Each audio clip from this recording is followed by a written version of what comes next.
हमारा पर्पस सिर्फ ये नहीं है कि हम ये बताएं कि नेक्स्ट आईएएस क्या है। हम चाहते हैं कि आपको वो चीजें दें जिससे आप एग्जाम के 2 सवाल 3 सवाल एक्स्ट्रा कर पाए। सामान्यतः खासकर हिंदी मीडियम के बच्चों में ये देखा जाता है कि हिंदी मीडियम के बच्चे नया नया चीज पढ़ने में अपने को हमेशा इन्वॉल्व रखते हैं। मेंटर्स का रोल केवल वही है कि आपकी स्ट्रेंथ को और स्ट्रेंथन करें और आपकी वीकनेस को जितने भी पॉइंट है उसको जितना हो सके कम करने की कोशिश करें। हम लोग जो पढ़ाएंगे उसका मैक्सिमम पार्ट तुम्हें क्लास में ही याद हो जाएगा। सृजन वर्मा रैंक 39, मयूर रैंक 5, इसके अलावा सक्षम गोयल रैंक 27, सब मेरे पर्सनली मेंटर्ड स्टूडेंट हैं।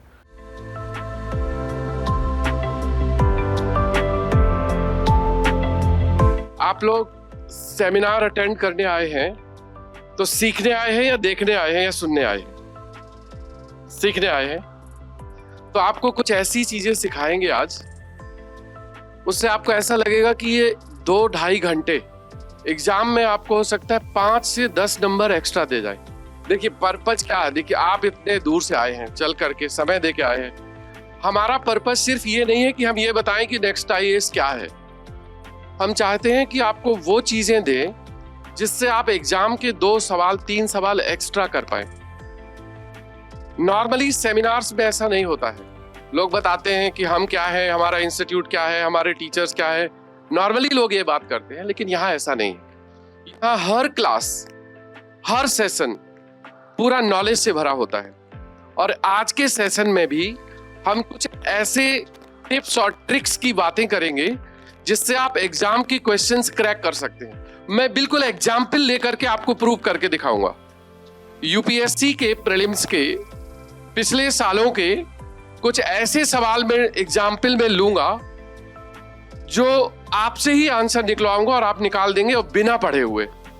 कुछ ऐसे ट्रिक्स होती हैं और उन ट्रिक्स को हमें समझना है। उसका कारण क्या है, कैसे हम इन चीजों को ऑब्जर्व कर पाए, ये भी बताऊंगा मैं।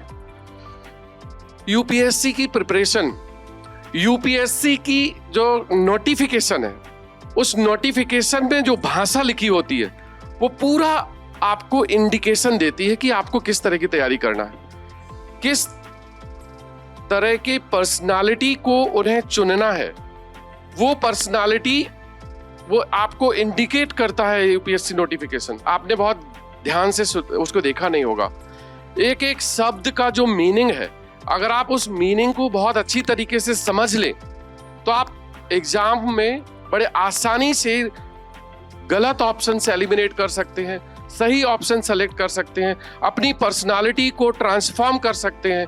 जिस तरह से इंटरव्यू में पूछा जाता है, जिस तरह की पर्सनालिटी को सेलेक्ट करते हैं वो सब कुछ नोटिफिकेशन में होता है।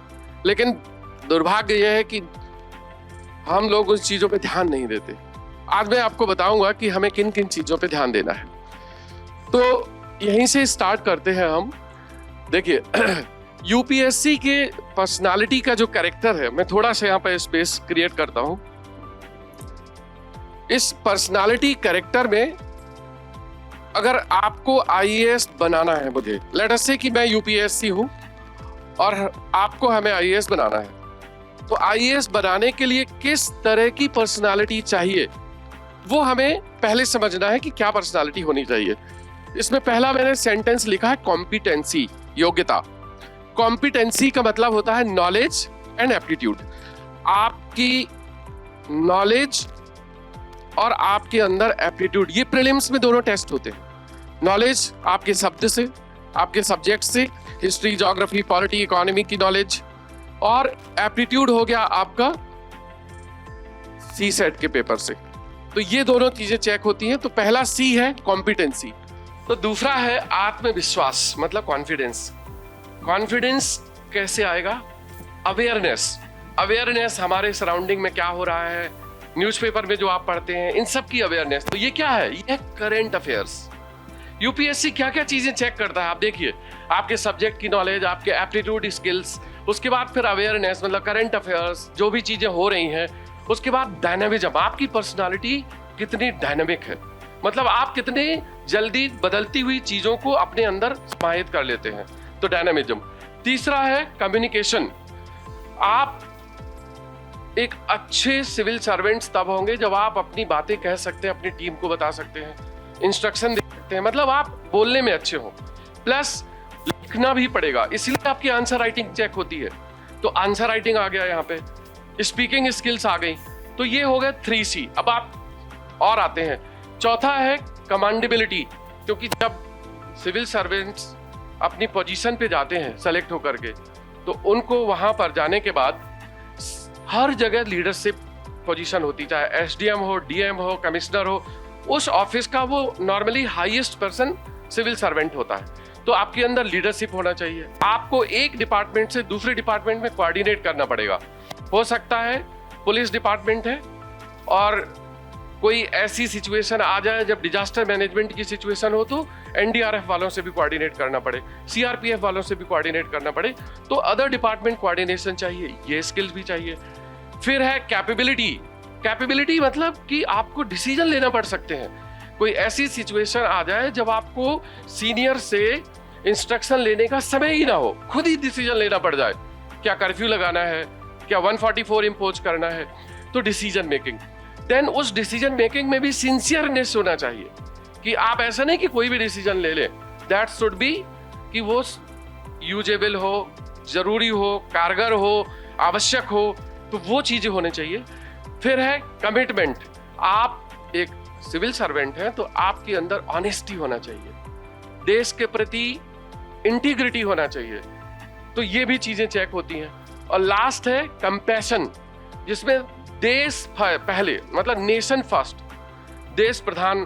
दूसरा विलिंगनेस। विलिंगनेस का मतलब ये होता है कि अगर आप आईएएस आईपीएस बन गए, आपको गवर्नमेंट की नीतियां लोगों तक पहुंचाना है, और अलग अलग वर्ग के लोग आपके पास आते हैं, जिसमें गरीब है, अमीर है, मध्यम वर्ग है। तो आपका उत्तरदायित्व तो सबसे पहले ये है कि जो सबसे गरीब है पहले आप उसकी हेल्प करो। क्यों? क्योंकि गरीब सरकार के ऊपर आश्रित है। मान लीजिए कि कोई ट्रेन कैंसिल हो गई और बहुत सारे यात्री हैं, उसमें से कुछ फर्स्ट क्लास एसी वाले भी हैं, कुछ पैसेंजर क्लास वाले हैं। तो अगर वो कैंसिल हो गई और डिस्ट्रिक्ट एडमिनिस्ट्रेशन को उन यात्रियों को दूसरी जगह भेजना है, लेकिन इतने ज्यादा रिसोर्सेस नहीं है, कुछ लोगों को भेज सकते हैं, तो किसको भेजना चाहिए? गरीब को। क्यों? क्योंकि अमीर तो फ्लाइट ले लेगा, टैक्सी पकड़ लेगा, गरीब कहाँ जाएगा बेचारा। और जो मध्यम वर्ग है, चलो उसको आज नहीं मिला तो एक दिन होटल में रुक लेगा, कल चला जाएगा। गरीब तो गरीब है ना। तो आपके अंदर कंपैशन, जिसको हम करुणा कहते हैं, वो करुणा होना चाहिए कि सबसे पहले हमें गरीब की सेवा करनी है। अब आप इन सब में एक चीज कॉमन देखिए, वो है सी से स्टार्ट हो रहे हैं सारे। Competency, confidence, communication, compassion, commitment, capability and commandability. ये 7C, 7 समुद्र, 7 सीज, तो 7 समुद्र की तरह है। यूपीएससी का जो सिलेक्शन प्रोसीजर है वो पूरा प्रीलिम्स का, मेंस का, इंटरव्यू का इसी में समाहित है। ये प्रीलिम्स हो गया, ये मेंस हो गया, ये भी मेंस हो गया, आंसर राइटिंग, फिर लीडरशिप, और ये इंटरव्यू में आ जाएगा। ये सारे आपके इंटरव्यू में चेक हो जाएंगी। यही चीजें हैं जिन पर आपकी पर्सनालिटी खरी उतरनी चाहिए। तो जब आप प्रिपरेशन करते हैं तो आपकी प्रिपरेशन की तीनों स्टेजेस, प्रीलिम्स, मेंस और इंटरव्यू, वो एक साथ आपकी पर्सनालिटी में आनी चाहिए। आप एक ऐसा व्यक्तित्व बन करके बाहर निकलें कि इनमें से कोई भी टेस्ट आपके लिए लिया जाए और आप उस पर खरे उतरें। आपके आंसर्स ऐसे हो जिसमें करुणा का भाव हो, जो गरीब की सहयोग करने के लिए आपकी भाषा को दर्शाता हो, आपका कॉन्फिडेंस रिफ्लेक्ट होता हो, आपके आंसर लिखने की क्षमता अच्छी हो, आपके अंदर एप्टीट्यूड स्किल्स हो, आपके अंदर डिसीजन मेकिंग स्किल्स हो। तो ये सारी चीजें धीरे धीरे धीरे धीरे सीखनी होती है। तो जो प्रोसेस ऑफ प्रिपरेशन है सिविल सर्विसेज का, कोचिंग का या अपनी सेल्फ स्टडी में कुछ भी तरीका आप अपनाइए, लेकिन इन चीजों को अपनी पर्सनालिटी में लेके आना है। अब इनको लाने के लिए इसका क्या इसकी रूपरेखा क्या होगी, ये आपको सोचना है। किसी भी कोचिंग का उत्तरदायित्व ये होता है कि जो भी स्टूडेंट्स प्रिपरेशन करते हैं उनको ये सारे एलिमेंट्स जितने भी ये हैं, ये स्टेज वाइज क्रमशः सारे आपकी पर्सनालिटी में आना चाहिए। अगर आप सोचें कि आपके अंदर लीडरशिप 15 दिन में आ जाएगी तो नहीं आ सकती, लेकिन इस लीडरशिप को लाने में 2 साल चाहिए, हम ला सकते हैं। अगर आंसर राइटिंग आप सोचते हैं कि 6 महीने में इंप्रूव हो जाएगी तो नहीं होगी, लेकिन 1.5 साल में इंप्रूव हो जाएगी। तो ये बहुत सारी ऐसी चीजें हैं जो फाउंडेशन कोर्स के दौरान ही आपके अंदर हमें लाना होती हैं। एट द एंड वही लोग सक्सेसफुल होते हैं जो इन सभी चीजों का अपने पर्सनालिटी में समाहित कर पाते हैं। कुछ पॉइंट्स बता रहा हूं जो शायद अभी तक आपने सोचा नहीं होगा। सिविल सर्विसेज के प्रीवियस ईयर के क्वेश्चन पेपर उठाइए, कोई भी 2013 से 2023 तक जब से सिलेबस चेंज हुआ है, पेपर में प्रीलिम्स में स्टेटमेंट बेस्ड क्वेश्चंस आते हैं। इस बार 2023 में थोड़ा वो पैटर्न चेंज हुआ था, लेकिन इस बार भी 2 स्टेटमेंट्स थे। उसके पहले 4 और 5 स्टेटमेंट्स के क्वेश्चंस आते थे। उन स्टेटमेंट्स की भाषा, देखिए सिविल सर्विसेज में भाषा का ही ख्याल है, भाषा का ही खेल है, और भाषा का जिसने सही तरीके से अध्ययन कर लिया वो उस एग्जाम को क्रैक कर जाएगा। भाषा से मैं क्यों कह रहा हूं कि इसके जो सेंटेंसेस हैं उसमें वर्ड यूज होते हैं कई जगह, may be, might be, can be, या फिर इस तरह के जैसे सुपरलेटिव, मैक्सिमम, मिनिमम। अब उनका अगर आपको सही तरीके से ज्ञान है तो आप बिना नॉलेज की रखे, जैसे मान लीजिए किसी सब्जेक्ट की नॉलेज नहीं है, बिना उसके भी आप गलत आंसर हटा दोगे, आपको पता लग जाएगा कि ये हो ही नहीं सकता। मैं आपको प्रूव करके दिखाऊंगा अभी बहुत सारे।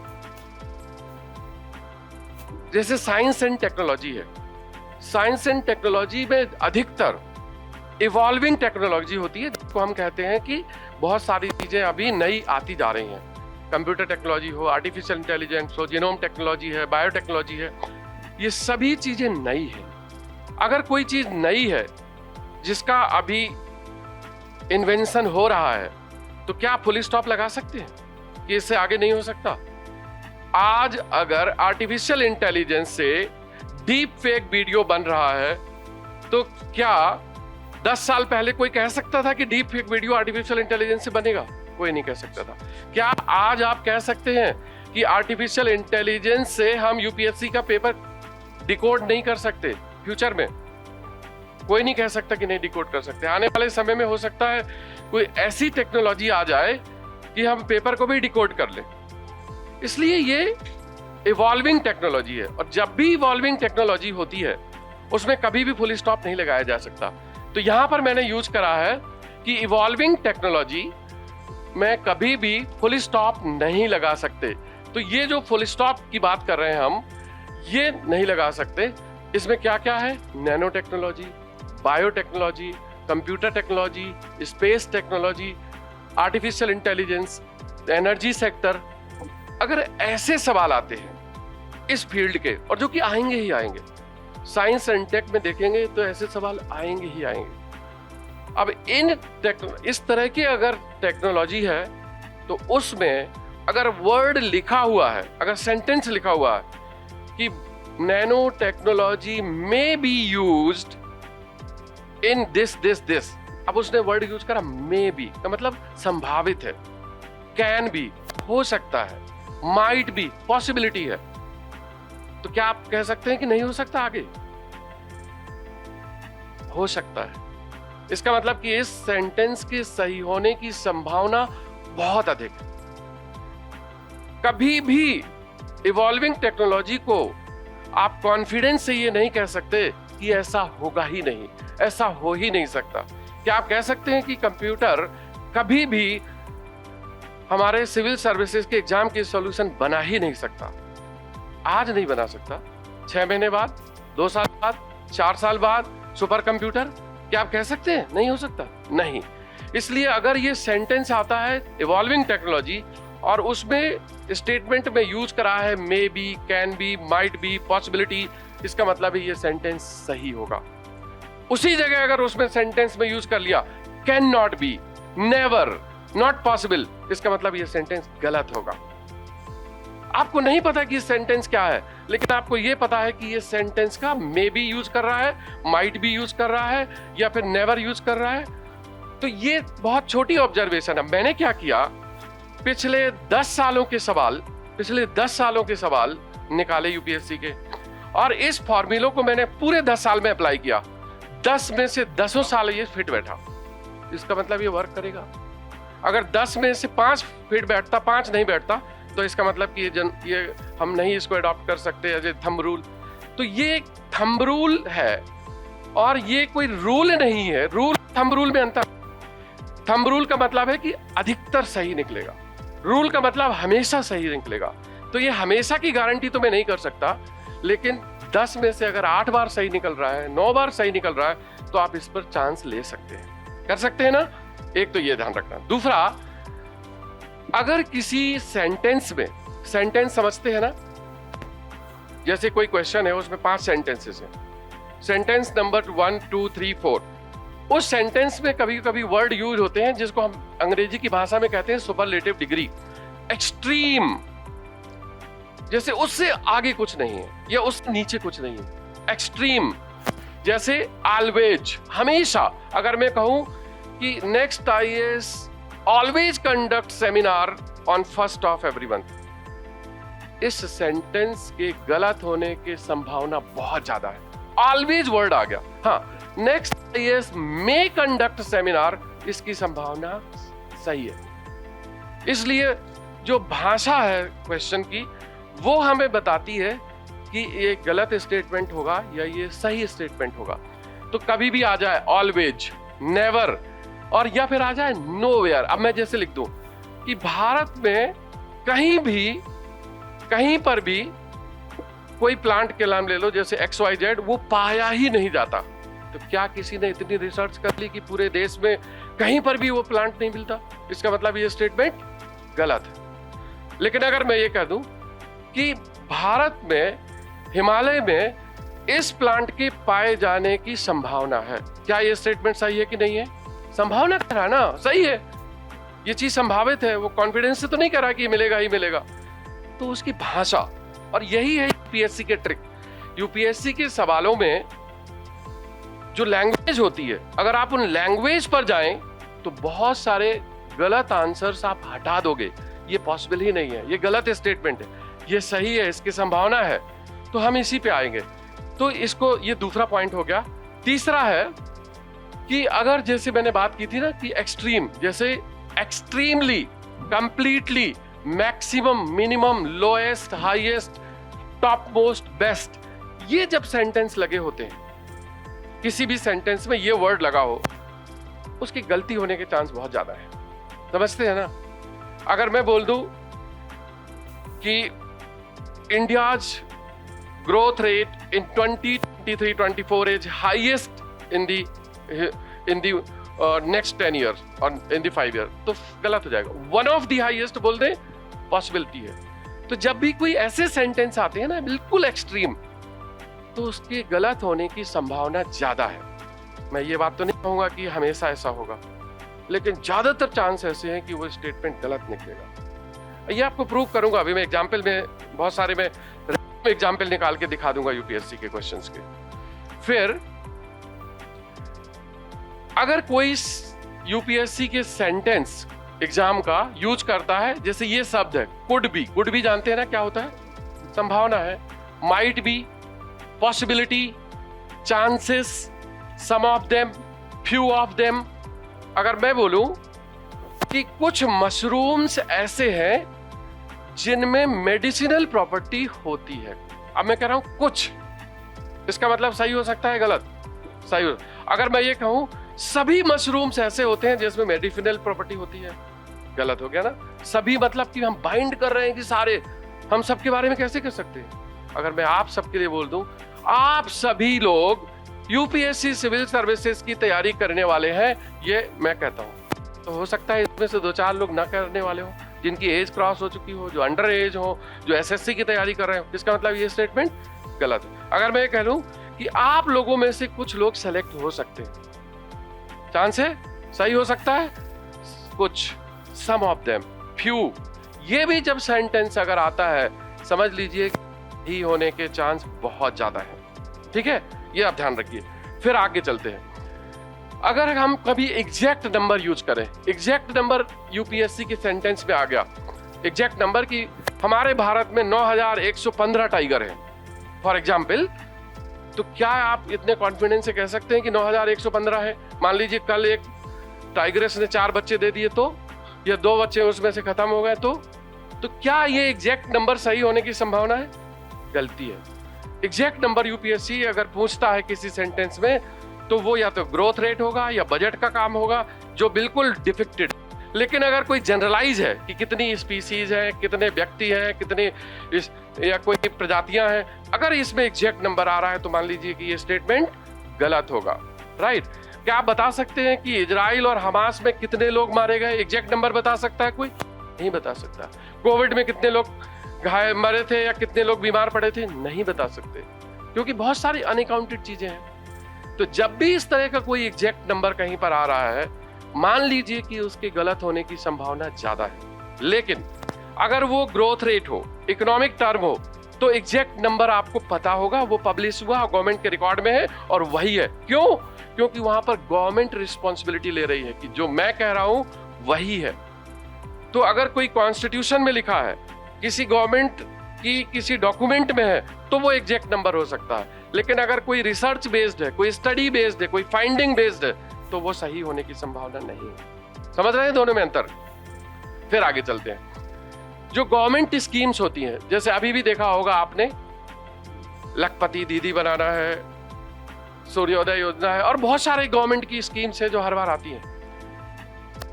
पीएससी के एग्जाम में गवर्नमेंट स्कीम्स के फीचर्स दिए जाते हैं, 1 2 3 4 5।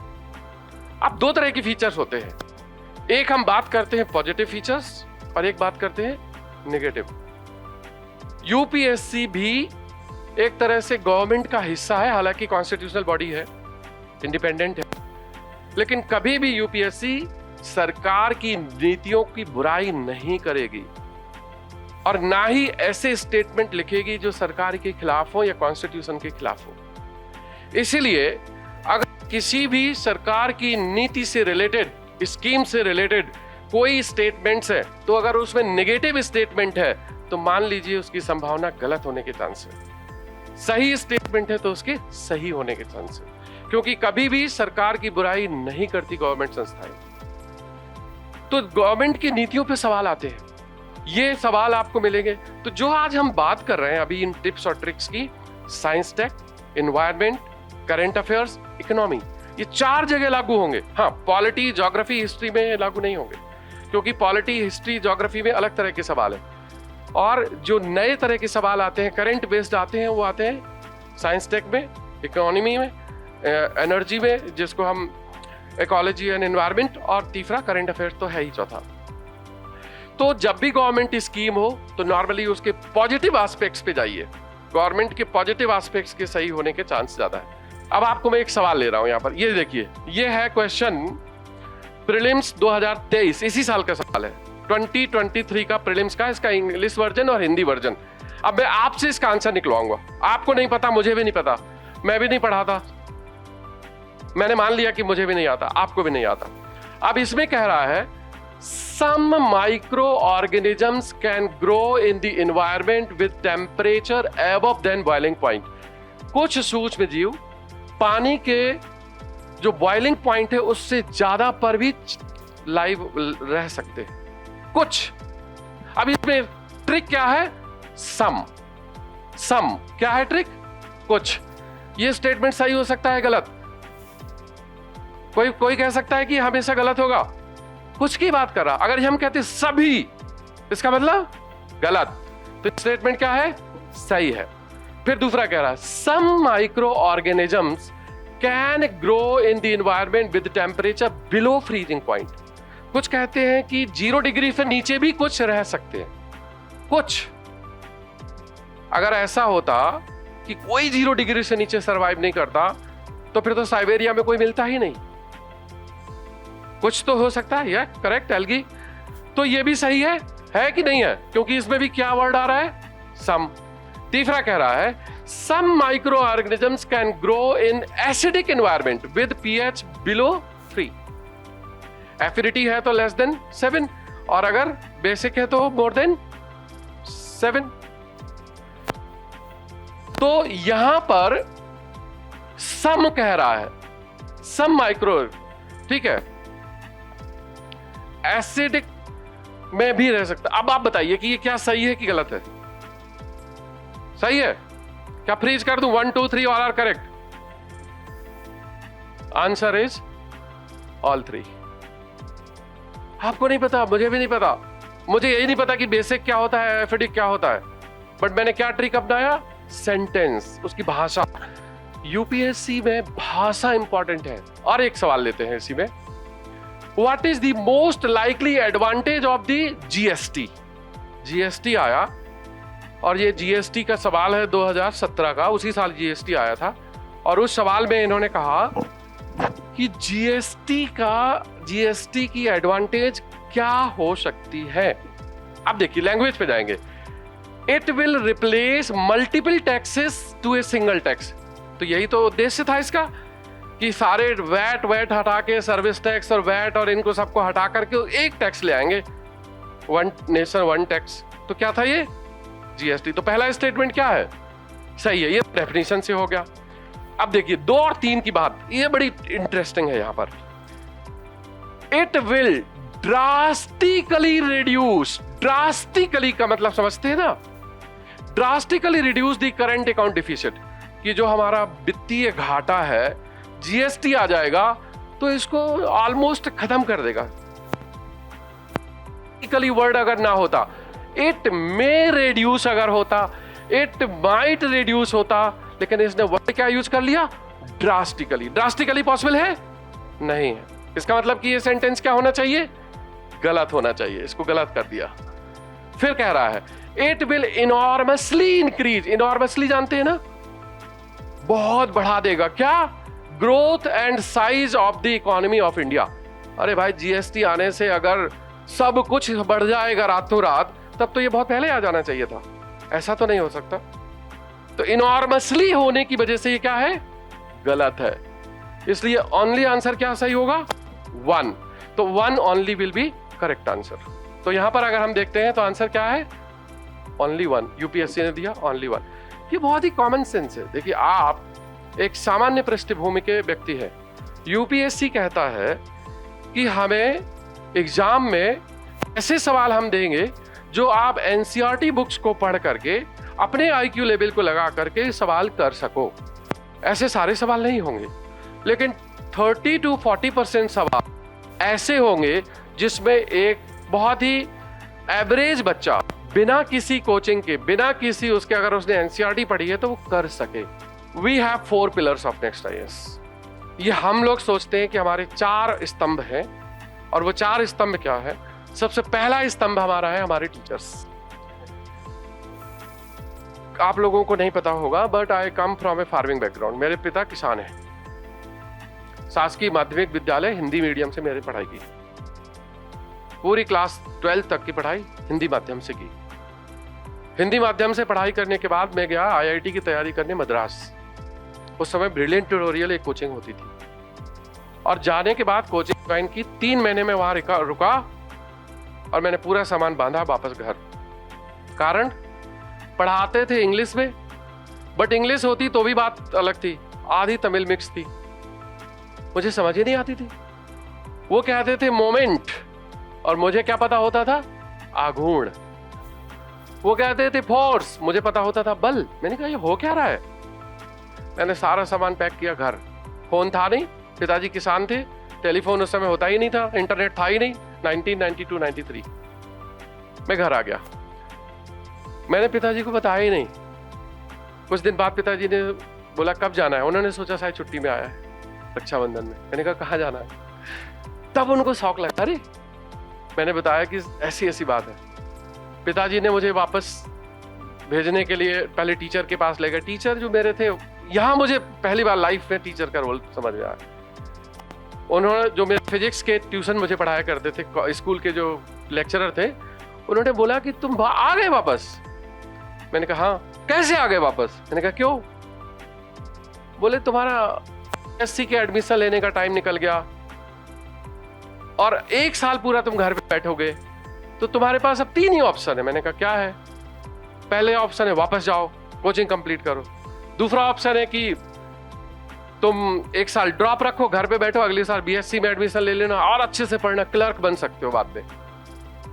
मैंने कहा तीसरा, बोले तुम्हारे पिताजी किसान है, सब कुछ बंद करो, पिताजी को घर पे रेस्ट कराओ, खेती करो। मैंने कहा सर कोई चौथा? बोलते ये ऑब्जेक्टिव क्वेश्चन है, 4 ऑप्शन दिए जाएंगे तुमको। मैंने कहा सर आप बताइए। उस समय 17-18 साल की उम्र थी। उन्होंने बोला वापस जाओ। मैं वापस गया और मैंने ब्रिलियंट ट्यूटोरियल की क्लास नहीं अटेंड की। मैंने कहा क्या करा जाए? मैंने इंग्लिश की क्लासेस अटेंड की और इंग्लिश ट्यूशन लिया, टर्मिनोलॉजी सीखी कि इंग्लिश और हिंदी को कैसे हम समझ सकते हैं, और उस टर्मिनोलॉजी के बाद 2 महीने बाद फिर मैंने इंग्लिश के ब्रिलियंट की क्लासेस स्टार्ट की और उसी साल IIT JEE में सिलेक्शन हुआ। कुछ क्या टफ है? बताइए क्या टफ है? और ये चीजें आज मुझे लगती हैं कि यहां पर उनका रोल था, जिन्होंने मुझे जबरदस्ती वापस भेज दिया था पढ़ने के लिए। अगर उन्होंने नहीं भेजा होता, फोर्स नहीं किया होता, तो आज मैं यहां नहीं पहुंचता। इसलिए टीचर का रोल जीवन में कितना है वो मुझसे ज्यादा कोई नहीं समझ सकता। तो टीचर अगर इंपॉर्टेंट नहीं है किसी भी संस्था में, टीचर अच्छे नहीं है जो आपको अच्छे से गाइड कर सके, मोटिवेट कर सके, पढ़ा सके, टू द पॉइंट ला सके, तो फिर वो सारे एफर्ट्स अधूरे हैं। इसलिए टीचर पर बहुत ज्यादा हमारा फोकस रहता है। आपने इंग्लिश मीडियम में देखा होगा कि इतने कम समय में नेक्स्ट IAS के 65-66% सिलेक्शन है। उसमें से क्लासरूम वाले बच्चे भी हैं, टेस्ट सीरीज के भी हैं, और ऑप्शनल के भी हैं, और इंटरव्यू गाइडेंस के भी हैं। UPSC के रिटायर्ड मेंबर हमारे एडवाइजर हैं, और वो सिर्फ नाम के लिए एडवाइजर नहीं है, फुल फ्लेजेड सेशन लेते हैं, इंटरव्यू के लिए गाइड करते हैं, 1-to-1 सेशन लेते हैं बच्चों के। आज भी उनका सेशन है, अगर आपने देखा हो वेबसाइट में कि आज भी उनका सेशन है वहां पे नेक्स्ट IAS के, और सब बच्चों को बुला करके वो ग्रूम करते हैं। अंडर हिज गाइडेंस हमारी टीम, जो हमारी टीम है वो काम करती है इंटरव्यू में। दूसरा, आप देखिए कि टॉप 10 में सिर्फ एक ही बच्चा ऐसा था जो फर्स्ट अटेम्प्ट में सेलेक्ट हुआ। बताइए, doctor Mayur Hazarika, and he is a next IAS classroom foundation course student. First attempt में फाउंडेशन कोर्स का बच्चा 5th रैंक लेके आया। Is the only one who is the first attempter. और अगर वो फर्स्ट अटेम्प्ट में, और जो भी वर्किंग बच्चा था, जॉब में था, तो वो फर्स्ट अटेम्प्ट लेके आया। तो टीचर्स का रोल तो हमें दिखता है ना कितना इंपॉर्टेंट है। मेडी जी का नाम आपने सुना होगा। मेडी जी 2001 से लेकर के अभी तक इंजीनियरिंग सर्विस और गेट की तैयारी कराते हैं, हम लोग कराते हैं। 95% सिलेक्शंस मेडी जी के बच्चों के होते हैं, 95%। और ओपनली गारंटी से बोल रहा हूं, आप पिछले 5 साल का नहीं 10 साल का रिकॉर्ड देख लीजिए, और उन 95% में से 80% से ज्यादा क्लासरूम वाले बच्चे होते हैं, क्लासरूम के। That is the beauty. तो हमारा फोकस होता है संपूर्ण समावेश। टेस्ट सीरीज अच्छी हो, टीचर्स अच्छे हो, पेपर अच्छे हो, मटेरियल अच्छा हो, इंटरव्यू गाइडेंस अच्छी हो। इसीलिए हिंदी मीडियम का सेंटर या बैच या सेशन स्टार्ट करने में हमें समय लगा, क्योंकि जिस लेवल के टीचर हम चाहते थे, हमें उन सारे टीचर्स को एक साथ लाने में समय लगा। और मैं बहुत धन्यवाद करूंगा कि हमारे सारे टीचर्स, कुछ तो अभी यहाँ पर है, बाकी आपने देखे होंगे कि नेक्स्ट IAS के टीचर्स बहुत अच्छे हैं। अभी 2-3 टीचर्स और ज्वाइन करना है, जो अभी नाम नहीं है, उनके अभी कुछ असाइनमेंट चल रहे हैं। तो उन्होंने कहा है कि थोड़ा अभी डिक्लेयर मत करिए, 1-2 महीने बाद डिक्लेयर करेंगे। तो टोटल 15 लोगों की टीम है, ऑलरेडी 12 लोग टीम में आ चुके हैं, 3 लोग ऑलरेडी ज्वाइन करने वाले हैं, जो भी फाइनल है। बहुत ही एक आपको कहूँगा संपूर्ण, जिसको कहते हैं कि अपने आप में सारे टीचर्स हो, एक टीम वर्क का बहुत इंपॉर्टेंट इसमें होता है। तो एक तो ये हो गया कि टीचिंग क्वालिटी बहुत अच्छी है, कॉन्सेप्ट बिल्डिंग हमारा इंपॉर्टेंट है, और कवरेज पूरा होना चाहिए, लेकिन टाइम पर सिलेबस होना चाहिए। दूसरा हमारा आधार है बुक्स, कंटेंट। अगर आपने कोचिंग ज्वाइन की है तो कोचिंग का उत्तरदायित्व है कि आपको वो सब चीजें दे जो एग्जाम में जरूरी है, और ऐसी कोई चीज ना दे जो एग्जाम से बाहर हो, क्योंकि टाइम भी वेस्ट नहीं करना है। So nothing beyond syllabus but nothing less than syllabus. तो ये इंपॉर्टेंट है। Daily weekly current affairs analysis हो या उसके PDF हैं, ये सब। और जो इंग्लिश मीडियम की क्वालिटी है, वो क्वालिटी हिंदी मीडियम में रिफ्लेक्ट हो। It is not simply translation, but वो क्वालिटी रिफ्लेक्ट हो। करंट अफेयर्स की मैगजीन से लेकर के प्रीलिम्स और मेंस की टेस्ट सीरीज, सब कुछ यहां पर होगा, कुछ भी एक्स्ट्रा करने की जरूरत नहीं है। सपोर्ट हमारा एक कॉन्सेप्ट है डेडिकेटेड कोच का, कि हर एक ग्रुप ऑफ स्टूडेंट के लिए एक एकेडमिक कोच अपॉइंट होता है। वैसे आप टीचर से भी इंटरेक्ट कर सकते हैं क्लास के पहले, क्लास के बाद, लेकिन एकेडमिक कोच इज अवेलेबल 24/7। मतलब आपको लगता है कि शाम को पढ़ते पढ़ते कोई डाउट आ रहा है, डिफिकल्टी है, तो आप उनसे बात कर सकते हैं। किसी को स्ट्रेस फील हो रहा है, डिफिकल्टी हो रही है, लगता है कि हम ये बात नहीं कर सकते टीचर से क्योंकि टीचर्स की एज थोड़ा ज़्यादा है, लेकिन आपको कोई ऐसा सवाल दिमाग में आ गया कि पढ़ाई से रिलेटेड नहीं है लेकिन आपके कॉन्फिडेंस से रिलेटेड है, तो वो भी आप डिस्कस कर सकते हैं। तो एक आपका बड़ा भाई, बड़ी बहन जो आपको बहुत फ्रेंडली तरीके से गाइड कर सके, तो ऐसे एकेडमिक कोच होते हैं हमारे। वो एकेडमिक कोच वो हैं जो कई बार इंटरव्यू दे चुके हैं और मेंस क्वालिफाई कर चुके हैं, तो वो है, उनका मेंटरिंग का काम है। डाउट सॉल्विंग छोटे छोटे हैं। फिर वीकली और मंथली क्लास टेस्ट यहाँ पर मैंडेटरी होते हैं। हमारे यहाँ पर टेस्ट ना ऐसे नहीं होते कि देना है तो दो, नहीं देना है तो नहीं दो। टेस्ट है तो है, लिखना पड़ेगा आपको। और उस टेस्ट में दोनों सेक्शन होते हैं। पहला सेक्शन ऑब्जेक्टिव प्रीलिम्स के लिए और दूसरा सेक्शन सब्जेक्टिव। सब्जेक्टिव सेक्शन में एक क्वेश्चन होता है 10 नंबर वाला, एक होता है 15 नंबर वाला, 150 मार्क्स का और 250 मार्क्स का। तो हर हफ्ते आपको टेस्ट लिखना होगा और जो सब्जेक्ट में पढ़ाया जाएगा उस हफ्ते में, उसी विषय का, उसी सिलेबस से सवाल पूछे जाएंगे। तो ये आंसर राइटिंग धीरे धीरे धीरे धीरे साल भर में इंप्रूव होती है। ये कोई 2 लेक्चर सुन करके नहीं इंप्रूव हो सकती, हमें इसको अपनी पर्सनालिटी में लेके आना होता है। तो ये आंसर राइटिंग का कॉन्सेप्ट फर्स्ट सेकंड वीक से ही स्टार्ट हो जाएगा। तीसरा है कि हमारी अप्रोच ये है कि स्टूडेंट सेंट्रिक अप्रोच है। ये हमारा चौथा स्तंभ है कि आपको कोई क्लास मिस हो गई तो उसका बैकअप आप चाहते हैं दूसरे बैच में करना, वो कर सकते हैं। आप चाहते हैं ऑनलाइन, तो रिकॉर्डेड वीडियो है, आप वो देख सकते हैं, तो वो अवेलेबल है आपके पास। आप 2 बार देखिए, 3 बार देखिए, यहाँ पर कोई लिमिटेशन नहीं है। लर्निंग एनवायरनमेंट पढ़ाई वाला होना चाहिए, कि पढ़ाई वाला एनवायरनमेंट चाहिए। हमें यहाँ पर कोई कहानी नहीं बताना, हमें यहाँ पर कोई पिक्चर नहीं बनानी, हमें आपको यहाँ पर ना नोट्स नहीं, मतलब ऐसा देना कि दे दो और घर में आके पढ़ लो। आपको यहाँ लिखना पड़ेगा, यहाँ पर सीखना है, क्योंकि ये प्रोसेस ऑफ लर्निंग है। एग्जामिनेशन यहाँ पर कहानी सुन के काम नहीं चलेगा, यहाँ पर आपको पढ़ना पड़ेगा। तो लर्निंग एनवायरनमेंट। फिर इंफ्रास्ट्रक्चर वाइज, क्योंकि हमारा बैकग्राउंड इंजीनियरिंग का है, तो हम टेक्नोलॉजी भी लेकर के आते हैं, इनोवेशन लेकर के आते हैं, तो वो बहुत हेल्प करता है। टेक्नोलॉजी इनेबल्ड सिस्टम है। और जो टीचर्स हैं, देखो ये मेरा रोल है, तो मेरी क्लासेस तो एक लिमिटेड होंगी, मैं सब्जेक्ट तो नहीं पढ़ाऊंगा बिकॉज ऑफ बहुत सारे मेरे असाइनमेंट हैं, लेकिन जो सेशंस हैं आंसर राइटिंग के, टिप्स एंड ट्रिक्स, पर्सनालिटी के, इंटरव्यू के, या ओवरऑल जो सिलेबस को कैसे करना है, वो सेशंस टाइम टू टाइम होंगे। बस सर के सेशन स्टार्ट हो गए जब आप प्रीलिम्स क्लियर कर जाओगे, मेंस क्लियर कर जाओगे, इंटरव्यू, फिर इनका सेशन स्टार्ट होगा। तो ये फाइनल डेस्टिनेशन आपको इनके साथ करना है। आलोक रंजन सर भूगोल, उपेंद्र सर हो गए अर्थव्यवस्था और इतिहास, और एक सर अभी और इसमें हमारे आएंगे, तो सर तो है ही, लेकिन अर्थव्यवस्था वाले पार्ट में एक सर और आएंगे, उनका मैं बाद में डिक्लेयर करूंगा। कमल देव सर इतिहास, अंतर्राष्ट्रीय संबंध, निबंध। देन मंजेश सर, बहुत लोग जानते होंगे इनके बारे में, तो अब ये यहाँ होंगे और सिर्फ यहीं होंगे, राइट।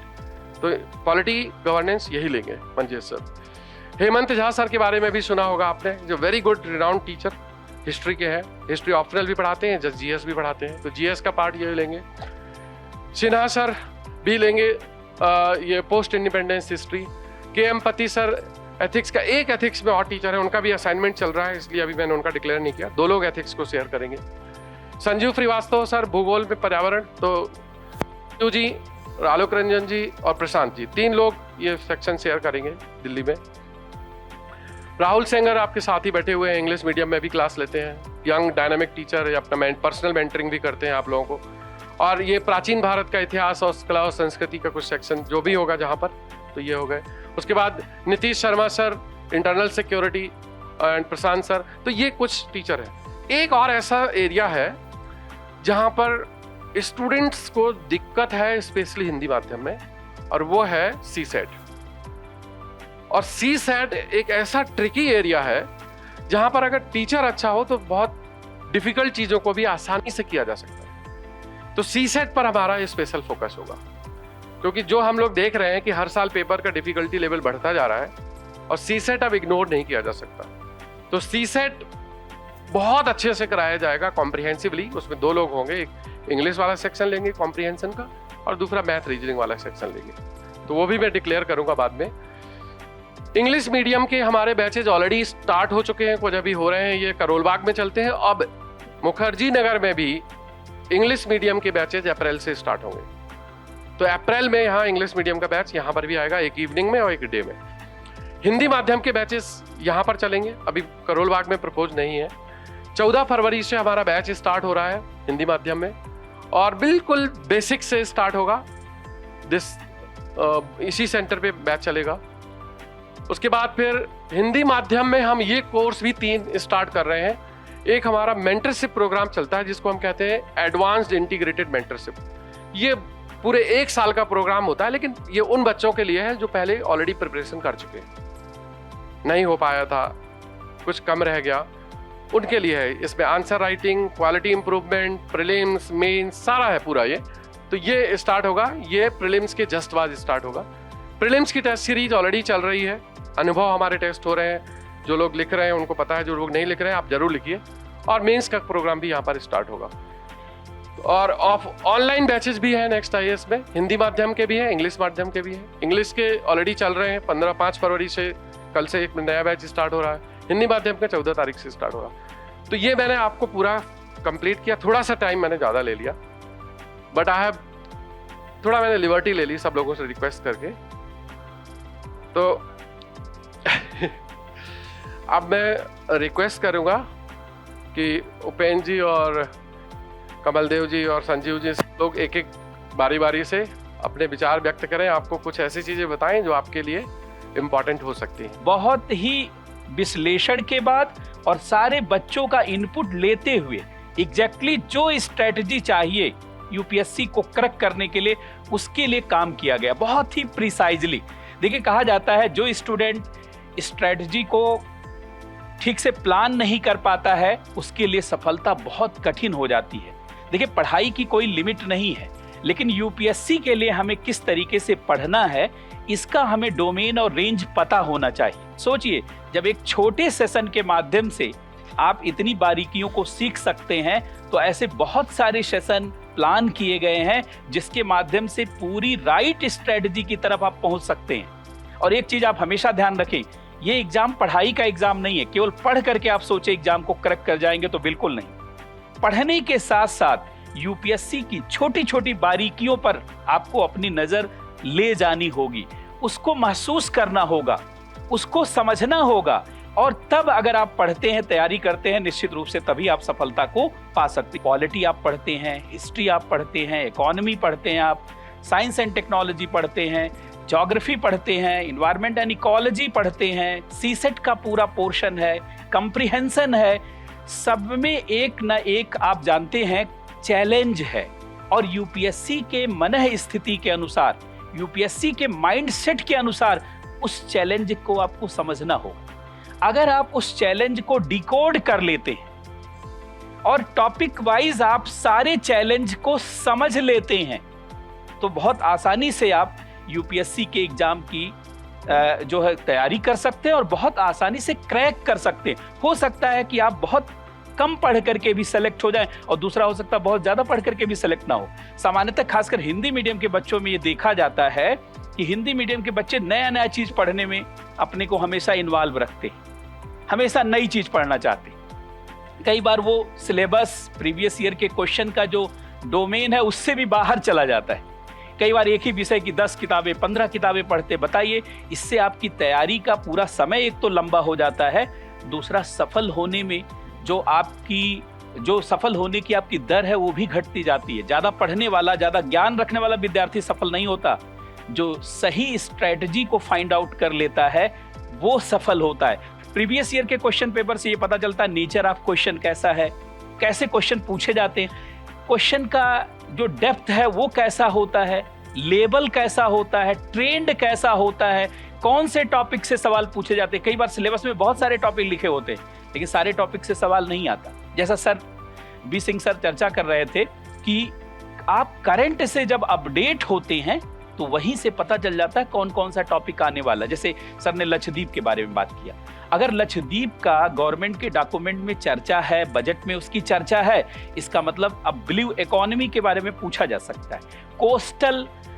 जो है इन्वायरमेंट के बारे में पूछा जा सकता है, या मैरीन रिसोर्सेस के बारे में पूछा जा सकता है, वेरियस मैरीन टेक्नोलॉजी के बारे में पूछा जा सकता है, various evolving technology related to marine resources जिस पे चाइना ने काम किया है। और बहुत सारा जब हम स्पेस एक्सप्लोरेशन कर रहे हैं तो अंतरिक्ष के सैटेलाइट के माध्यम से भी हम समुद्रों में बहुत सारी चीज़ों पर नज़र रख रहे हैं, तो हमें वो सारी चीज़ पता होना चाहिए। हमारा डिफेंस सेक्टर, खासकर हमारी नेवी, ब्लू नेवी कैसे काम कर रही है, वो सारी चीज़ों पर जब हमारी नज़र जाएगी तो पता चलेगा कि अच्छा ये करंट का टॉपिक यहाँ से लिंक्ड है। और जब ये सारी लिंकिंग को आप समझने लगेंगे तो निश्चित रूप से आपका बहुत काम आसान हो जाएगा। अपने चैलेंज को पहचानिए, उनको जानते हैं नोट डाउन करिए, उनकी एक लिस्ट बनाइए और उस लिस्ट पर कैसे सहयोग लिया जा सकता है, कहाँ से सहयोग लिया जा सकता है। हमारे यहाँ से जुड़ते हैं तो हमारा टीचर कितना सहयोग कर रहा है, हमारे मैनेजमेंट से कितना सहयोग मिल रहा है, हमारा मेंटर कितना सहयोग कर रहा है, हमारा टेस्ट सीरीज कितनी सहयोग कर रही है, हमारा जो मटेरियल है, देखिए नेक्स्ट IAS का जो मटेरियल है वो सामान्य मटेरियल तो नहीं है, कि कैसे डायनेमिक ढंग से काम किया गया। हर क्वेश्चन में जो आंसर है वो तो एनालिसिस किया ही गया है, उससे और क्या क्या चीज बन सकता है, कहां और चीज कोई चीज पूछी जा सकती है, उस पर बहुत काम किया गया है। कई बार यूपीएससी क्वेश्चन तो रिपीट नहीं करता, लेकिन यूपीएससी 2012 में क्या पूछा गया, 13 में क्या पूछा गया, 14 में क्या पूछा गया, वहां से भी कुछ लाइन ले लेती है, कोई न कोई कंसेप्ट ले लेती है, कोई न कोई थॉट प्रोसेस, ब्रेन स्टॉर्मिंग को वहां से निकाल करके नए क्वेश्चन बना देती है। इसीलिए तो कहा जाता है कि कम से कम प्रीवियस ईयर का क्वेश्चन पेपर 10 बार रिवीजन होना चाहिए, ताकि आपके माइंड में फ्रेम हो जाए कि यूपीएससी का एग्जैक्ट लाइन और लेंथ क्या है, यूपीएससी का स्टैंडर्ड क्या है। तो सबसे महत्वपूर्ण बात है कि यूपीएससी का एग्जाम टफ नहीं है, चैलेंजिंग है, चैलेंजिंग पे आपको काम करना होगा। और एज ए संस्था हम लोगों ने बहुत काम किया है, हमारा तो पूरा जानते ट्रेनिंग ही उसी प्रोसेस में है पूरे हमारे सिस्टम की। दूसरी महत्वपूर्ण बात है कि जब कोई व्यक्ति सफल होना चाहता है तो उसके लिए सही गाइडेंस होना चाहिए। कई बार सही गाइडेंस नहीं होने के कारण बहुत अच्छे स्टूडेंट फेल हो जाते हैं। 2005 से मैं भी देख रहा हूं कि क्या हो रहा है, टीचर बहुत कम मिलते, पहले मिलते थे तो रिजल्ट भी बहुत अच्छा था, जब से स्टाफ मिल रहा है, स्टाफ काम कर रहा है, सारा रिजल्ट डिक्लाइन करता हुआ चला जा रहा है। अगर आप उस व्यक्ति, अगर मान लीजिए आप बी सिंह सर से मिलेंगे तो उस लेवल का ज्ञान और समझ आएगा। सर कोई सामान्य व्यक्ति तो है नहीं, कोई सामान्य शिक्षक भी नहीं है, इतनी बड़ी व्यवस्था को रन करना और सब चीज को सफल बना देना, बहुत योग्य कोई लीडर होता तभी ऐसा कर पाता है। और अगर वो आपसे बात कर रहा है तो उसका 5 मिनट बात करना 5 दिन के बराबर है। यहाँ हम लोगों का 4 पिलर है, उसमें पहला पिलर है कि सर्वश्रेष्ठ शिक्षक। तो इसका सबसे ज्यादा फायदा है कि हमें सही गाइडेंस मिलेगा, हमें डाइजेस्टेड ज्ञान मिलेगा, हमें हर टॉपिक में वास्तव में क्या जरूरी है, कितना जरूरी है, प्रिसाइजली क्या हमें चाहिए, उस पर फोकस मिलेगा। क्योंकि जब आप बहुत सारा, देखिए गाइडेंस आपको 2 ही जगह से मिल सकता है, एक तो कोई सफल व्यक्ति आपको गाइडेंस दे सकता है, एक जिनके नेतृत्व में बहुत सारे लोग सफल हुए वो गाइडेंस दे सकते हैं। और कई बार सफल व्यक्ति भी उतना गाइडेंस नहीं दे पाता क्योंकि उसके पास अपना अनुभव होता है, लेकिन जिस संस्था या जिस टीचर के नेतृत्व में सैकड़ों लोग सफल होते हैं, उसके पास बहुत सारे लोगों के सफलताओं का गाइडेंस होता है, सूझबूझ होती है, बहुत सारी बारीकियां होती हैं, और वो जब आप उससे जुड़ते हैं तो आपको सहज प्राप्त हो जाता है, बहुत आसानी से प्राप्त हो जाता है। तो मुझे लगता है बहुत सारे स्टूडेंट जो बहुत अच्छे पढ़ने में हैं, कई बार एक बार जो है उन्होंने क्वालिफाई भी यूपीएससी कर लिया, IRS हो गए, कुछ और पोस्ट पर चले गए, दूसरी बार पीटी ही नहीं निकाल पाते। उसका सबसे बड़ा रीजन क्या जानते हैं आप? उसका सबसे बड़ा रीजन है कुछ चीजों में सिली मिस्टेक कर जाते हैं। आज के दौर में एक नंबर सफलता असफलता को निर्धारित करने वाला है, निर्धारित करता है। उसके लिए आपको फाइनल टच चाहिए, गाइडेंस का रोल बड़ा होता है। और इसमें हमारी संस्था जो है हर प्रकार का गाइडेंस, चाहे वो आंसर राइटिंग का हो, चाहे प्रीलिम्स में मॉक टेस्ट को लेकर के हो, चाहे एनसीईआरटी प्लस करके जो आपको नोट्स दिया जा रहा वो हो, या क्लास का पर डे का कार्यक्रम, और हर चीज पैक निश्चित है कितना क्लास होगा किस विषय का। जब लक्ष्य बड़ा होता है तो हमें अपना मोटिवेशन बनाए रखने की जरूरत होती है, और मोटिवेशन मैं कहता हूं कि कहीं और से लेने की जरूरत नहीं है। सिर्फ आप ये सोचिए कि सफलता के पहले का आपका जीवन और सफलता के बाद का आपका जीवन। आप सोचिए जिस दिन आप सेलेक्ट होंगे उसके बाद जो आपसे जीवन में कभी भी बात नहीं करता था वो आपसे बात करेगा। ऐसे लोगों का फोन आएगा आपके पास, ऐसे लोग मिलने आएंगे, आपको अद्भुत लगेगा कि ये व्यक्ति तो कभी हमें ही समय नहीं देता था मिलने के लिए। और आप ऐसे ग्रुप में शामिल होंगे जैसे ग्रुप में आप कभी भी शामिल नहीं थे। आपके सारे दोस्त मित्र जानते अधिकारी होंगे। साथ में जब प्रेसिडेंट ऑफ इंडिया आपको अपॉइंट करेंगे तो आप देखते हैं कि क्या लिख करके आता है, president of India please to appoint you लिख करके जब वो शब्द पढ़ते हैं तो लगता सारी जर्नी, सारी मेहनत तर गई हमारी।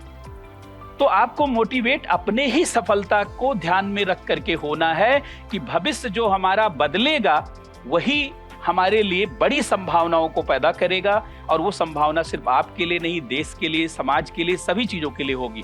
तो इसलिए अपने आप को मोटिवेटेड बनाए रखना, हमें अपने से ही प्रेरित होना है।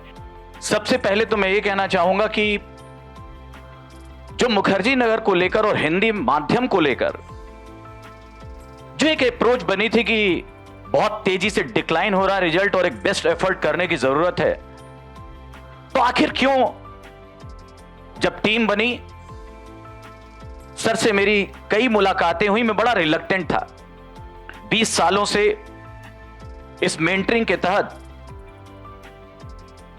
1000 से ज्यादा रिजल्ट देने के बाद जब गेम चेंज बदला, जब पैटर्न बदला, जब चीजें बदली तो ऑब्वियसली उसके हिसाब से ही चीजें बदलनी चाहिए थी। लेकिन मुखर्जी नगर और खासकर हिंदी मीडियम में एक ट्रेंड बन गया जो कम से कम रिजल्ट ओरिएंटेड तो नहीं है, और अगर रिजल्ट ओरिएंटेड नहीं है तो ऑब्वियसली हम सबको वर्क करना था इस जगह के लिए जहां हम लोगों ने खुद तैयारी की है, जहां से कई सिलेक्शन दिए हैं।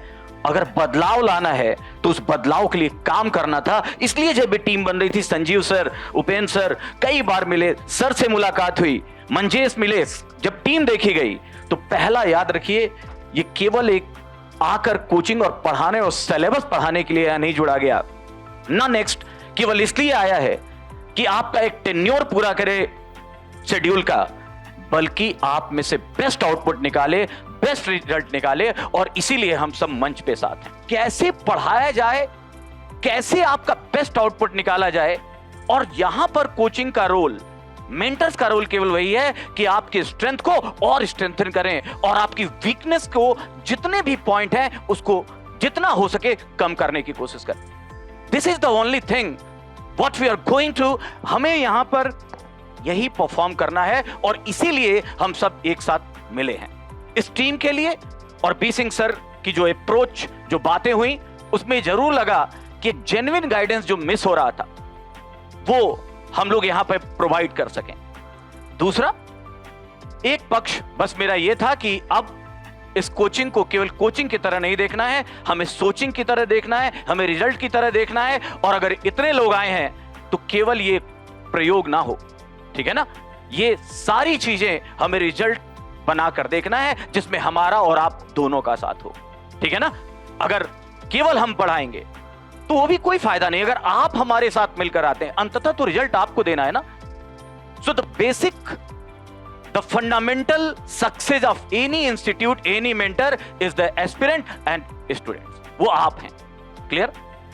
रही बात पढ़ाई की, बहुत समय हो गया है, मैं इंटरेस्ट समझता हूं 14 फरवरी के बाद जब क्लासेस होंगी तो बहुत सारी चीजें आप समझ जाएंगे, क्योंकि बार बार कोई यहां से बोले हम ये कर देंगे वो कर देंगे, नहीं जरूरत है। ये बहुत हो रहा है सोशल मीडिया। 2 बार आया हुआ question, what is the difference between law and morality. अब क्या है, जब हम आंसर लिखें तो हमें वेन डायग्राम साइंस, जैसा बी सिंह सर ने कहा, this is the relation actually. सभी लॉ मोरल हो सकते हैं क्या, बोलो। और क्या जितने भी मोरल वैल्यू है लॉ हो सकते हैं, लेकिन बहुत सारे लॉ हैं जो मोरल, और मोरल जो है लॉ है। क्वेश्चन आओ यहां 2 बार आए हुए बेटा, आई एम नॉट, आप जाकर देख लीजिए 13 से 23 के बीच में। अब एक बात बताओ, आते हैं क्रिकेट में, बात क्रिकेट की ही है, लेकिन जो यूपीएससी का लड़का होगा, ये बताओ लीगली क्या लॉ कहता है, लॉ के हिसाब से आउट था कि नहीं था? था और दे दिया गया ना, ही वाज आउट।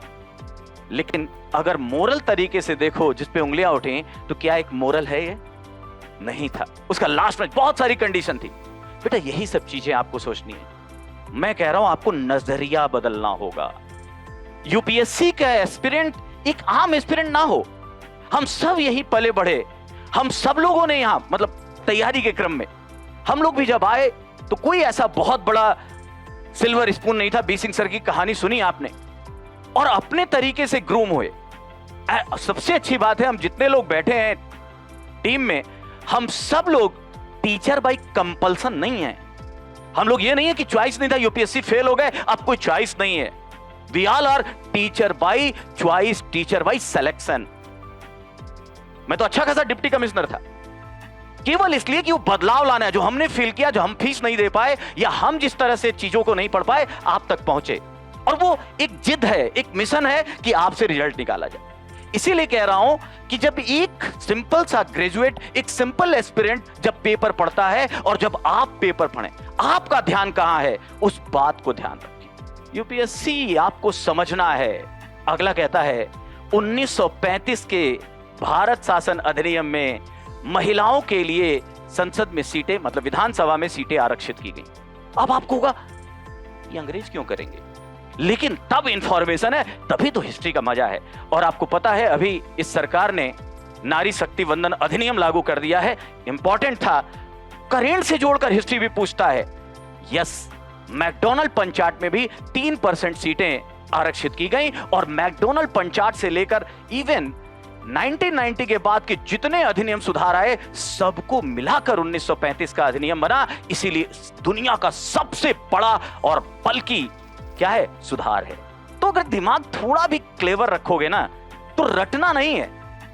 मैं हमेशा कहता हूं कि हिस्ट्री हो या कुछ भी हो, एक कॉन्सेप्ट इज की टू सक्सेस। और हमेशा याद रखना, कॉन्सेप्ट एक जाल की तरह, अब तुम्हारी तरफ है, एक तरफ कॉन्सेप्ट है, एक तरफ फैक्ट है। Yes, both are important. मैं कभी नहीं कहूंगा कि नहीं नहीं फैक्ट नहीं पढ़ना है, आ जाओ और केवल कॉन्सेप्चुअल चलोगे। नहीं, what you have to know, तब तो फैक्ट है। लेकिन व्हाई, व्हेन, हाउ, ये सब जब जानोगे कॉन्सेप्ट होगा।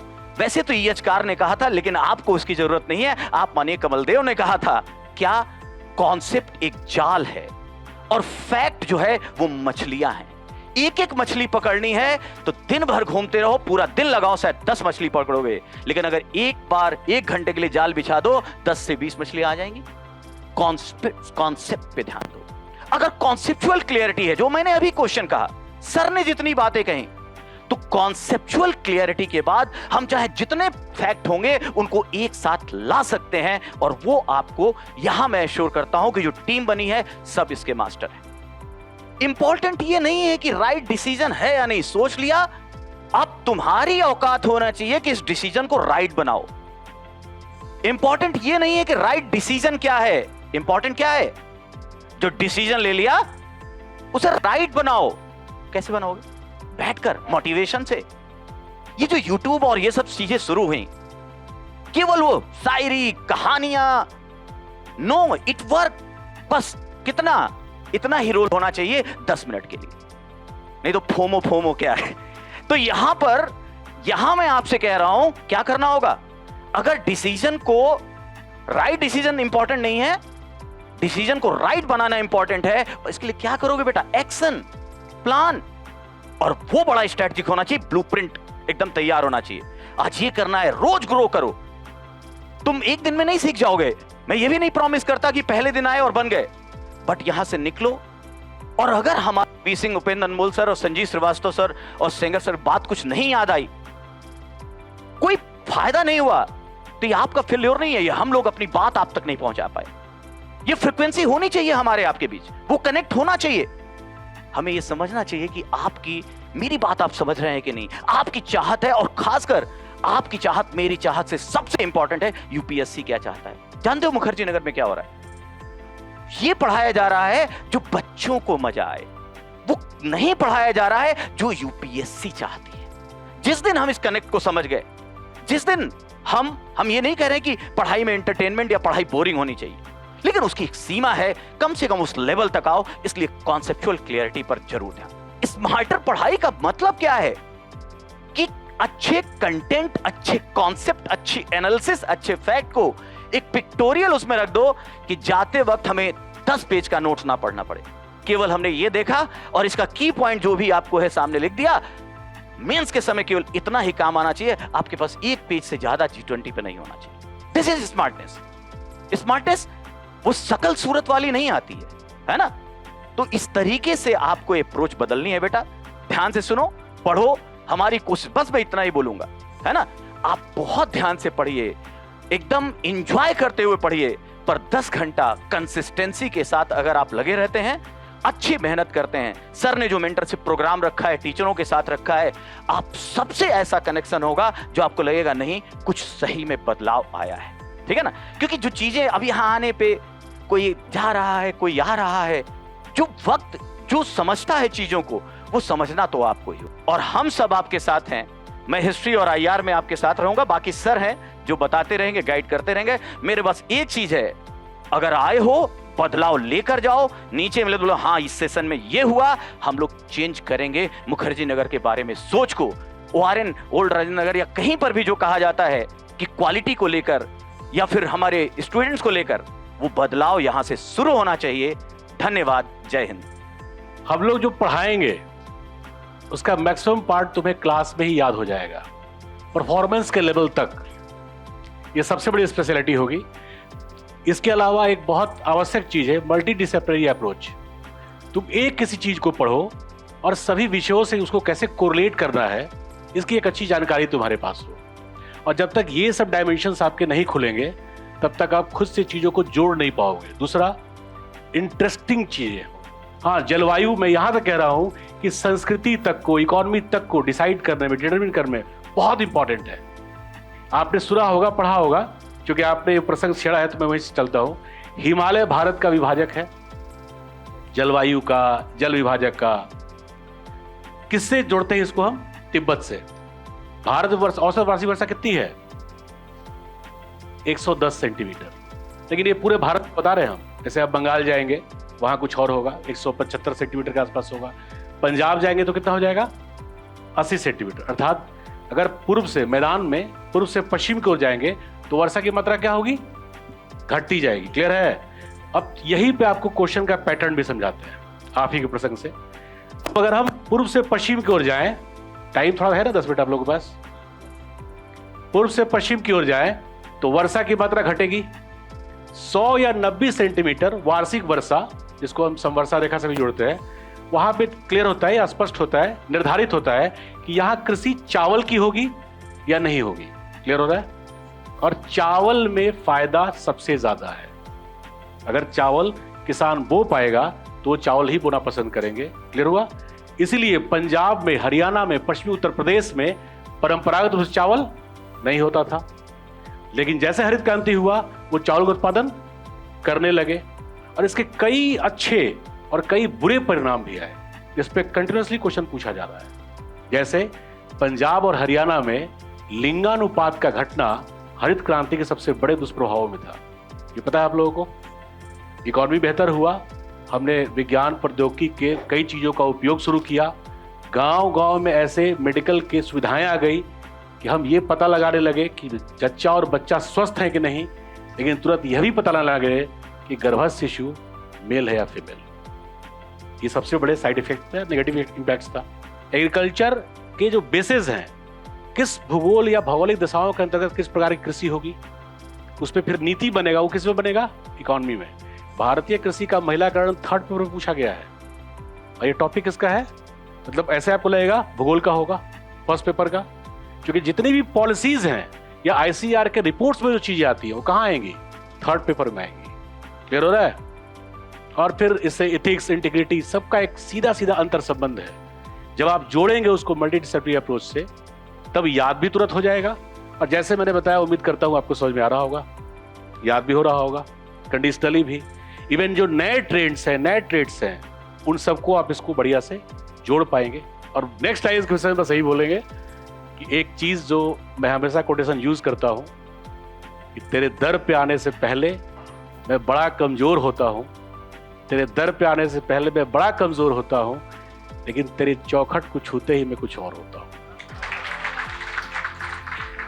नेक्स्ट आईएएस इसी प्रकार का शिक्षा का एक ऐसा मंदिर बने, उदाहरण बने कि आप आने से पहले जितना कमजोर हो, मजबूत भी हो सकते हैं, जितना कमजोर हो, यहाँ आने के बाद हर चीज का एक बेहतर से बेहतर सोल्यूशन मिलेगा। और हमारा उद्देश्य केवल आपको विद्वान बनाना या पढ़ाना समझाना नहीं है, तैयार करना है ताकि आप यूपीएससी में पास कर सकें। इसी उद्देश्य से आप आते भी हैं। तो इसी के साथ मैं समाप्त करता हूं। Thank you sir. कृष्ण के लिए अर्जुन होना भी क्या है, जरूरी है। अगर ये दोनों चीजें साथ में नहीं आएंगी तो कभी रिजल्ट नहीं आ सकता, जो सर लोगों ने भी कहा। नेक्स्ट आईएएस में 2017 से लेके आज 2022 में इवन पर्सनली भी मैंने बहुत सारे लोगों को मेंटर किया। सर ने बोला भी कि मेरा थोड़ा सा शौक भी है कि मतलब मुझे अच्छा लगता है लोगों को मेंटर करना, बात करना, बताना। सृजन वर्मा रैंक 39, मयूर रैंक 5, इसके अलावा सक्षम गोयल रैंक 27, सब मेरे पर्सनली मेंटर्ड स्टूडेंट हैं। और हमेशा ये भी समझो कि स्ट्रैटेजी जो होती है वो हमेशा हर किसी की एक नहीं हो सकती। स्ट्रैटेजी इस एग्ज़ाम में 500 हो सकती है। बात यह है कि आपको अपनी स्ट्रैटेजी पे ट्रस्ट है कि नहीं है, पहली चीज़। दूसरी चीज़, जो स्ट्रैटेजी है उसमें आपको अपने जो भी आपके पॉइंट हैं स्ट्रेंथ के और जो भी पॉइंट है वीकनेस को, उसको पहचानना पड़ेगा कि हाँ ये मेरा स्ट्रेंथ है, ये मेरा वीकनेस है। सक्षम गोयल और सृजन वर्मा दोनों के, एक की 39 रैंक आ रही है, एक की 27 रैंक आई है। एक सुबह पढ़ता है, एक शाम को पढ़ता है, ठीक है। एक का ऑप्शनल स्ट्रॉन्ग, एक का ऑप्शनल स्ट्रॉन्ग, एक का जीएस बहुत स्ट्रॉन्ग नहीं है, एक का जीएस स्ट्रॉन्ग, एक का ऑप्शनल स्ट्रॉन्ग नहीं है। तो ऑटोमेटिकली आपकी मेहनत का तरीका भी क्या होना चाहिए, दूसरा होना चाहिए। अगर आप एक ही तरीके के एक सेट पैटर्न में चल रहे हैं तो आप इस एग्जाम में कम से कम सक्सेसफुल होने के चांसेस क्या हो जाते हैं, मैं ये तो नहीं बोलूंगा कि नहीं होगा, लेकिन चांसेस क्या हो जाते हैं, कम हो जाते हैं। और सही अप्रोच को फॉलो करना जरूरी है। हिंदी मीडियम में मैं ये मानता हूँ, मैं हिंदी मीडियम से जुड़ा रहा हूँ विद रिस्पेक्ट टू, क्योंकि मैंने भी अपना एक अटेम्प्ट हिंदी में दिया है।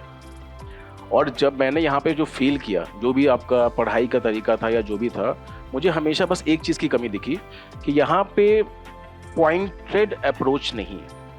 जैसे बहुत सारे लोगों को, अभी आप में से काफ़ी लोग, क्योंकि अगर यहाँ पे आप मुखर्जी नगर में बैठे हो तो ये मान के चल रहा हूँ कि आप में से बहुत सारे लोग कोचिंग कर चुके होंगे, ठीक है, या तो कोई ना कोई कोर्स कर चुके होंगे। लेकिन अभी भी मैं आप में से 4 लोगों को खड़ा करूँ, बोलूँ कि क्या आपको सिलेबस याद है।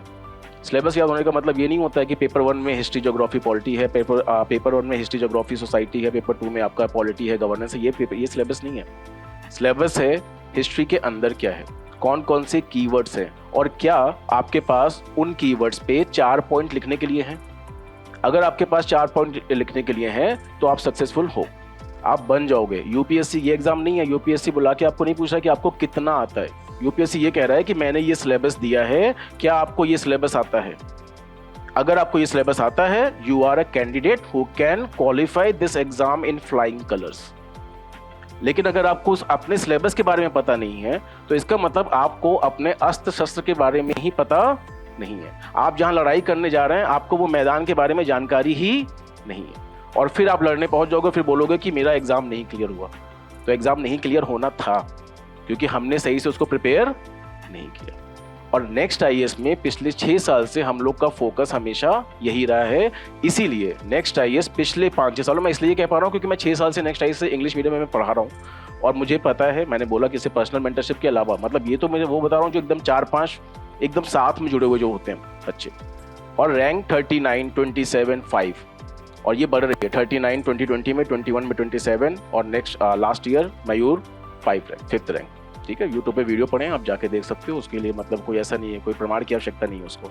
लेकिन पॉइंट क्या है कि जो कीवर्ड्स हैं वो हमारे पास होने चाहिए।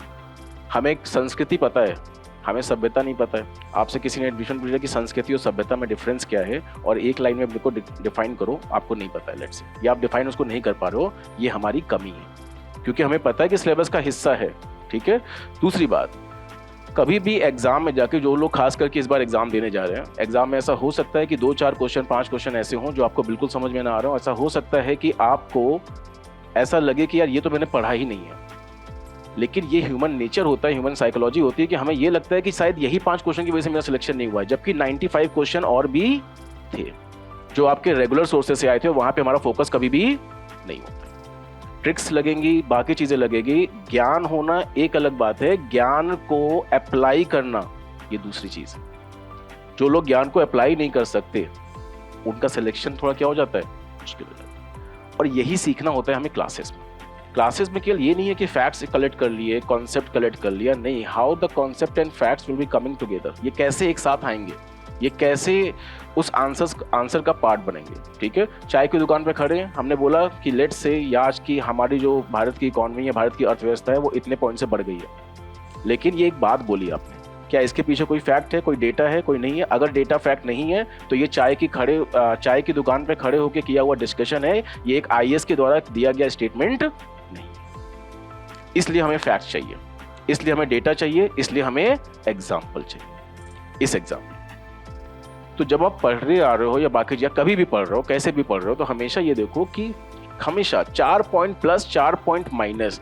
आपको अगर इंग्लिश और हिंदी मीडियम में, मैंने हमेशा बोला कि इंग्लिश और हिंदी मीडियम में मेहनत का डिफरेंस ही नहीं है, डिफरेंस है राइट डायरेक्शन का, डिफरेंस है राइट अप्रोच का, कि अप्रोच क्या होनी चाहिए एग्जाम को क्वालिफाई करने के लिए। क्योंकि डेफिनेटली हम यहाँ पे बाबा तो नहीं बनने आए हैं, है ना, हम यहाँ पे पीएचडी करने नहीं आए हैं। 118 लोग अगर सिलेक्शन दे रहे हैं और मैं रेशियो मान लूँ 1 to 2.5, ठीक है, और फर्स्ट अटेम्प्ट है, इसमें से कोई सेकंड अटेम्प्ट नहीं है, कोई थर्ड अटेम्प्ट नहीं है, कोई फोर्थ अटेम्प्ट नहीं है, ये सब सीधा फाउंडेशन बैच का है। 118 में से मैं 2.5 का भी रेशियो मानूंगा तो भी सिलेक्शन का रेट कितना होता है, कम से कम मिनिमम 40 से 50 सिलेक्शन कहाँ से आएंगे, क्लासरूम से जो ऐसे एक साल बस बैठ के क्या कर रहे थे, पढ़ाई कर रहे थे। और इसमें से ना जाने कितने लोग ऐसे हैं, मतलब जिन्होंने हो सकता है कि अगस्त में ही तैयारी क्या की थी, स्टार्ट की थी। क्यों? क्योंकि अगर आप 22 का पेपर उठाओगे, 23 का पेपर उठाओगे, तो नेक्स्ट आईएएस के सारे मटेरियल से टीचर्स के नोट्स, इसके अलावा जो बुक्स हैं, इसके अलावा जो आपकी करंट अफेयर्स की मैगजीन है, या जो थोड़े बहुत और भी लेक्चर जो अपलोड होते हैं, उन सबको मिला के हिट रेशियो होगा 60 से 70%। तो जब 60 से 70% चीजें आपको क्लास से मिलती हैं, नोट से मिलती हैं, तो ऑटोमेटिकली आपका सिलेक्शन क्या हो जाता है, ऑलमोस्ट श्योर हो जाता है। ठीक है, दूसरी बात मैंने कहा कि 95 क्वेश्चन है, कट ऑफ 45 क्वेश्चन भी नहीं है, तो वहां पे थोड़ा अप्रोच डेवलप करनी है आपको, है ना, थोड़ा कॉन्फिडेंस डेवलप करना है। Knowledge is not the only thing that will give you the selection, the implementation of the right knowledge, this will give you the selection. ज्ञान का सही उपयोग आपको सफलता दिलवाएगा। मेरा अपना मानना यह है कि करंट बहुत इंपॉर्टेंट है फिल्म्स के लिए, मेंस के लिए, इंटरव्यू के लिए, लेकिन अभी भी मेरे लिए जो करंट है, वो जो स्टैटिक पार्ट है वो केक है, और करंट उसके ऊपर एक चेरी है। तो अगर केक है और उसके ऊपर चेरी हो तो ऑटोमेटिकली बहुत अच्छा केक है, ठीक, क्लियर है।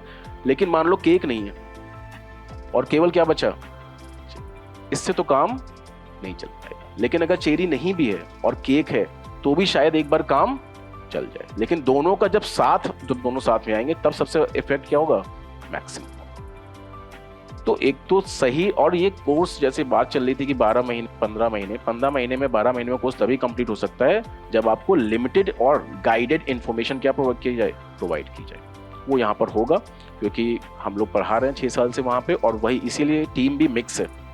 यहाँ पे आप टीम देखोगे तो जो हमारे हिंदी के जो सबसे अच्छे टीचर्स थे वो, और इंग्लिश में जो कंफर्टेबल थे हिंदी के साथ में, उन लोगों को यहाँ पे इंक्लूड किया गया ताकि हम बेस्ट रिजल्ट यहाँ पे क्या कर पाए, दे पाए। और वो हम देने की कोशिश भी करेंगे, लेकिन उसमें सबसे बड़ा सहयोग किसका चाहिए होगा, आप लोगों का। बात स्टूडेंट का क्यों, क्योंकि मैंने बोला ना कि द्रोणाचार्य अकेले से कुछ नहीं होता। अगर तो द्रोणाचार्य के करने से हो जाता तो सभी अर्जुन बन जाते।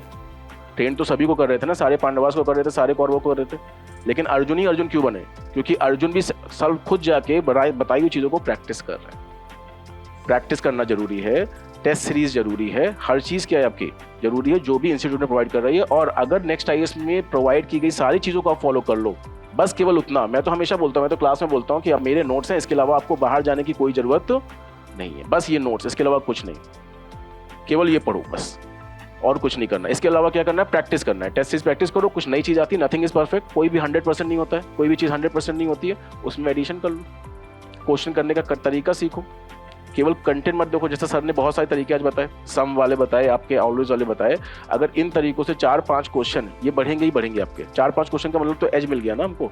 लास्ट में वही सर ने कहा था कि 70 नंबर सभी के आते हैं, बात ये कि 85 किसके आ रहे हैं, और 85 का तरीका केवल नॉलेज के बेसिस पे नहीं हो सकता, इसके लिए आपको कुछ और चीजें भी सीखनी है।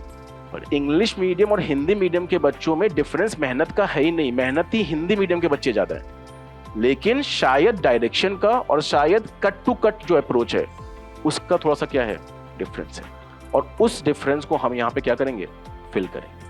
उसी डिफरेंस को फिल करने के लिए नेक्स्ट आईएएस हिंदी मीडियम में आया है, वरना इंग्लिश मीडियम में next IAS is doing fine, it is doing a great job, selection से लेके हर चीज से लेके।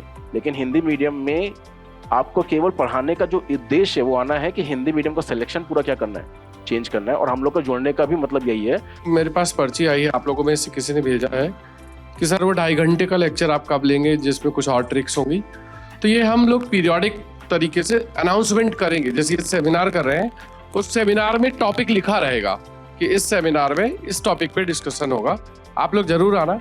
और जब भी यहाँ सेमिनार होंगे वो हर सेमिनार में अलग विषय रहेगा, उसमें इंफॉर्मेशन ऐसा नहीं होगी कि वही होगी, रिपीट होगी, हम अलग विषय पे बात करेंगे। इसी में हम बात करेंगे मेमोरी टेक्निक पे कि अपने पढ़ाई को कैसे हम ज़्यादा समय तक याद रख सकते हैं। किसी में नोट्स बनाने पे बात करेंगे कि नोट्स इफेक्टिव कैसे बनाना है। किसी में आंसर राइटिंग की बात करेंगे, किसी में पर्सनालिटी स्किल की बात करेंगे कि हमारी पर्सनालिटी यूपीएससी के लिए, इंटरव्यू के लिए कैसी होनी चाहिए, उसको हमें अभी से कैसे इम्प्रूव करना है। किसी में हम सिलेबस पे बात करेंगे, किसी में करंट अफेयर्स को पढ़ना कैसे है, सोर्सेज क्या है। तो अलग अलग तरीके से सेमिनार्स होंगे, और जब किसी एक विषय पर 1.5-2 घंटे चर्चा होगी तो उसके सारे पहलू डिस्कस कर पाएंगे। देखिए यूपीएससी की प्रिपरेशन कंबाइंड ही होती है, प्री और मेंस की। पूरा सिलेबस कंप्लीट होगा, जिसमें कई ऐसे विषय होते हैं जो इंटीग्रेटेड है, तो ये कंप्लीट होगा, प्री और मेंस दोनों का सिलेबस होगा। जो सही सवाल है कि क्लास में क्या सवाल पूछ सकते हैं? हाँ बिल्कुल, क्लास में पूछ सकते हैं, कोई दिक्कत नहीं है, बाद में कोई दिक्कत नहीं है। क्लास के पहले, क्लास में, क्लास के बाद। देखिए कोई अगर ऐसा सवाल है जो उस डिस्कशन से रिलेटेड नहीं है, उसको आप बाद में पूछिए। हाँ, क्लास से रिलेटेड कोई डाउट है तो वो आप क्लास में पूछ सकते हैं। मेंटरशिप का प्रोग्राम है बहुत, उसका नाम ही हमारा है एम, लेकिन वो मेंटरशिप एक तो जून से स्टार्ट होगा, पूरा 1 साल का प्रोग्राम है, बहुत कॉम्प्रिहेंसिव है। मतलब आप ऐसा नहीं है कि फॉर्मेलिटी वाला है, उसमें आपको भी ना हम पूरा फुल टाइम एंगेजमेंट रखते हैं। डेली आंसर राइटिंग होती है, जो टॉपिक आपको नहीं आते उन टॉपिक पे आपको उसके एड ऑन क्लासेस होती हैं, कंटेंट होता है, प्रीलिम्स होता है, मेंस होता है, टेस्ट सीरीज होती है, और पूरा साल भर का प्रोविजन होता है वो।